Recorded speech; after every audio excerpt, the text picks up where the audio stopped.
Salut les amis, j'espère que tout le monde va bien. On se retrouve aujourd'hui pour une nouvelle vidéo. C'est jour de match pour le Barça ce soir à 20 h en Arabie Saoudite, demi-finale de Supercoupe d'Espagne. La première, le Barça affronte l'Athletic Bilbao, donc une très belle affiche avec une place en finale en jeu ce soir pour les Blaugrana. On rappelle, l'autre demi-finale aura lieu demain entre le Real Madrid et Majorque. Les unes des quotidiens catalans, le quotidien Sport qui titre Tension en Arabia. Alors évidemment, cette rencontre est toujours au cœur de l'actualité parce qu'il y a aussi toutes les problématiques liées à l'enregistrement de Pau Victor et de Dani Olmo qui continuent. On n'a pas eu de réponse hier, donc voilà, c'est toujours très tendu. On a très peu d'informations, même s'il semblerait encore une fois, mais comme depuis quelques semaines, il faut prendre toutes ces informations avec précaution. Il semblerait que le dénouement soit proche et que le dénouement soit favorable au Barça. C'est ce qu'il se dit depuis hier soir. Alors attention quand même les amis, parce que voilà, l'optimisme, on en a déjà eu pas mal de fois dans ce dossier, et malheureusement, à l'heure actuelle, le constat c'est que Dani Olmo et Pau Victor ne sont pas enregistrés. On poursuit les amis avec la une de Mundo Deportivo où on retrouve 3 informations. Alors la une, c'est Escandalo. Vinicius a été suspendu 2 matchs pour son mauvais geste sur le gardien du FC Valence. Le Barça évidemment ne comprend pas quand on pense que Lewandowski par exemple la saison dernière avait été suspendu 3 matchs pour avoir, vous vous en souvenez, fait ce geste mimant un geste voilà, d'une prise de drogue d'un arbitre. C'était 3 matchs notamment, donc voilà, on ne comprend pas trop pourquoi Vini n'a eu que 2 matchs pour ce mauvais geste. Petite information concerne Ronald Araujo, flirtea con la Juve que lo quiere para este mercado. Ronald Araujo qui serait en train de flirter avec la Juventus, on en parlera en fin de vidéo. Du côté turinois, hein, ça a été confirmé, la Juve aimerait voir l'Uruguayen arriver sur ce mercato hivernal. Autre information, c'est ici, ganar y esperar. Alors si on met de côté Dani Olmo et Pau Victor, l'objectif ce soir pour le Barça, c'est de gagner et de s'offrir peut-être un premier titre ce week-end, mais il y a déjà un gros affrontement face à l'Athletic Bilbao. Les petites photos, les joueurs, le staff, les entraîneurs, le président, 2-3 petites photos de l'arrivée hier en Arabie Saoudite. On voit Hansi Flick, Robert Lewandowski, Rafinha avec son collier de fleurs, Lamine Yamal aussi, la même pour Lamine Yamal avec le collier de fleurs. On voit aussi déjà les cheveux qui dépassent un petit peu en mode Neymar pour Lamine Yamal. Des déclarations hier en conférence de presse. Hansi Flick était présent, il était accompagné de son capitaine Rafinha. Hansi Flick qui nous dit: je ne pense pas que la situation Dani Olmo Pau Victor sera résolue d'ici à demain, donc d'ici à aujourd'hui. On va devoir attendre. Alors les informations que je vous disais tout à l'heure les amis, elles sont sorties hier soir aux alentours de 21 h 22 h, et l'avis de la Cour suprême des sports semble favorable au Barça. Attends les amis, bon, je dis bien semble, hein, c'est pas officiel, mais c'est ce qui se dit hier. Bon, on verra. On continue avec voilà, quelques déclarations sur Dani Olmo et Pau Victor. Rafinha qui nous dit: la situation de Dani et de Pau, c'est très compliqué. Nous, en tant que joueurs, évidemment, personne n'aimerait traverser ce genre de situation. C'est très dur pour eux parce que ils savent que le club à l'heure actuelle ne peut pas leur garantir du temps de jeu. On espère que le club va résoudre tous ces problèmes le plus rapidement possible.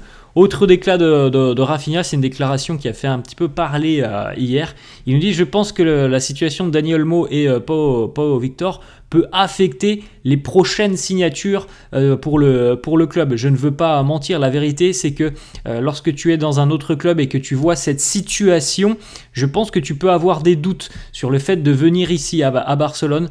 En ce qui me concerne, moi quand je suis venu, je connaissais la situation du Barça, j'ai attendu jusqu'au dernier moment et je ne regrette rien. Alors la déclaration évidemment elle est malvenue, hein. Hier c'est quand même le capitaine qui prend la parole et qui grosso modo tire un peu une balle dans le pied du Barça en sortant cette décla. Hier, donc lors de l'entraînement préalable à cette demi-finale de Supercoupe, on a vu un échange d'1 minute entre Joan Laporta et Rafinha. Alors plusieurs médias rapportent que Rafinha s'est excusé auprès du président puisqu'il aurait admis qu'il a commis une erreur. Il n'aurait pas dû sortir cette déclaration en conférence de presse. Alors on ne saura jamais, hein, je pense qu'il s'est dit pendant 1 minute au bord du terrain entre les deux hommes.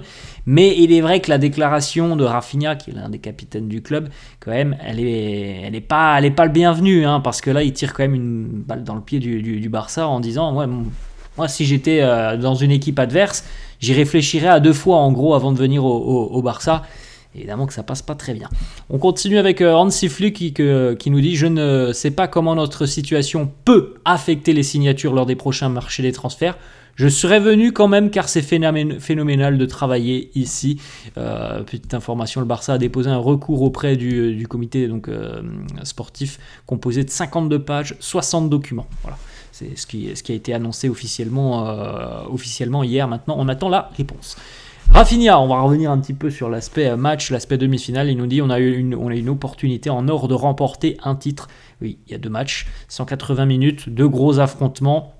Pour le Barça, ça démarre dès ce soir face à l'Athletic Bilbao, une équipe qui pose beaucoup de problèmes à tout le monde, au Barça aussi. Hein, c'est jamais simple quand le Barça va du côté de San Mamés notamment. Bon là c'est sur terrain neutre, mais c'est un match qui va être compliqué.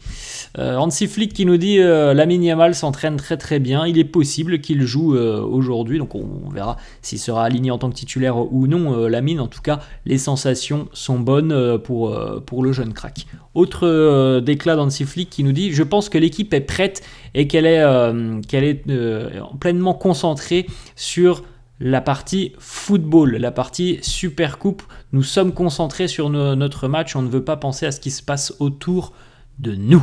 Ensuite, jouer contre l'Athletic Bilbao, c'est toujours difficile. C'est une très bonne équipe avec de bons joueurs et une philosophie forte. On sait très bien que voilà, du côté de l'Athletic Bilbao, on a une équipe qui est très bien organisée, l'une des meilleures défenses de Liga. En général, ce sont plutôt des matchs fermés. Lorsque le Barça affronte l'Athletic, c'est rarement des matchs où on a une pluie de buts. C'est assez rare que ça se passe comme ça avec Bilbao, parce que c'est une équipe très solide qui concède au final assez peu de buts, qui n'a peut-être pas énormément d'occasions, mais qui est quand même très efficace, qui est assez redoutable, cette équipe de l'Athletic.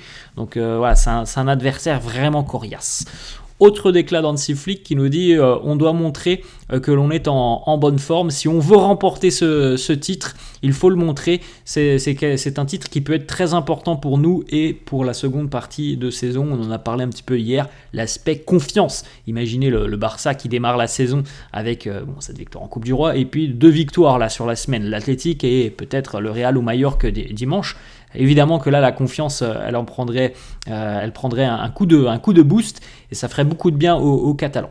On continue avec une information qui est tombée hier du côté de Bilbao. Alors, c'est une bonne nouvelle pour le Barça, mais il n'y a rien d'officiel, même si l'Athletic a annoncé hier que Nico Williams était blessé. Alors, est-ce qu'il est blessé au point de rater cette rencontre ? Ça, on ne peut pas le dire à l'heure actuelle. En tout cas, hier, il n'a pas participé à l'entraînement, selon plusieurs sources. C'était surtout une mesure de précaution parce qu'il y aurait une petite gêne au niveau de la cheville pour Nico Williams. Alors, on verra bien s'il pourra tenir sa place ou non. Il est évident que pour le Barça, ça serait mieux si Nico Williams pouvait ne pas être sur le terrain. C'est un joueur évidemment qui fait partie des joueurs de grande classe, qui fait partie des joueurs qui font beaucoup de différence du côté de l'équipe basque. Ensuite, Rafinha, hier en conférence de presse, qui nous dit, comme je l'ai déjà dit à plusieurs reprises, on doit être prêt à se battre pour tous les titres. On a une opportunité en or de bien démarrer cette année avec la Supercoupe. C'est un trophée qui pourrait donner à l'équipe beaucoup de confiance. Ensuite, Rafinha qui nous dit aussi le football parfois n'est pas juste. On a fait de très bons matchs récemment, notamment par exemple face à l'Atlético, et on a perdu. Parfois, le football est comme ça. Il est difficile à l'heure actuelle de comprendre pourquoi notre niveau a baissé. Alors, surtout sur le mois de décembre, on n'est pas toujours à 100% au cours d'une saison. Il y a parfois des périodes où on est moins bien. On doit revenir à notre meilleur niveau, gagner des matchs le plus rapidement possible. Comme je le répète très souvent, c'est très rare qu'une saison se passe bien de bout en bout. Il y a des moments où tu es à 130%, comme le Barça en début de saison pendant près de 2 mois, et il y a des moments où t'es pas dedans. T'es à 70%, t'es à 60%. C'est ce qui est arrivé au Barça récemment sur la fin d'année 2024. Maintenant, il faut retrouver l'équilibre et puis l'efficacité dans les deux surfaces.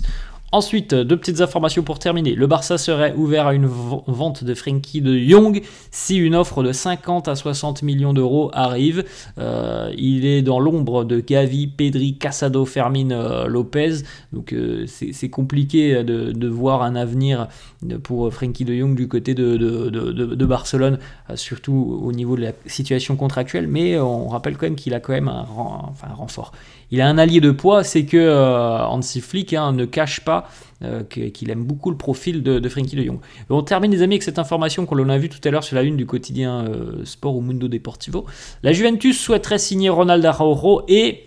Ça, c'est une information qui vient d'Italie. C'est la Gazzetta italienne qui annonce que le club aurait approuvé un transfert du côté de Turin. Alors, certains proches de Ronald Araujo ont annoncé hier que c'était totalement faux, qu'il n'y avait aucun accord avec la Juventus. En revanche, on n'a pas écarté le fait qu'il y a certainement des discussions entre l'Uruguayen et la Juventus. Voilà, ça doit peut-être un petit peu discuter, mais il n'y a aucun accord. Il n'a pas donné son accord pour rejoindre la Juventus. Ça serait une fake news qui aurait été sortie hier par des médias italiens. Voilà les amis, la fin de cette vidéo. J'espère que ça vous a plu. N'hésitez pas comme d'hab à lâcher un petit pouce bleu. Merci à tous ceux qui le feront. Je vous souhaite une très bonne journée et je vous dis à la prochaine. Ciao.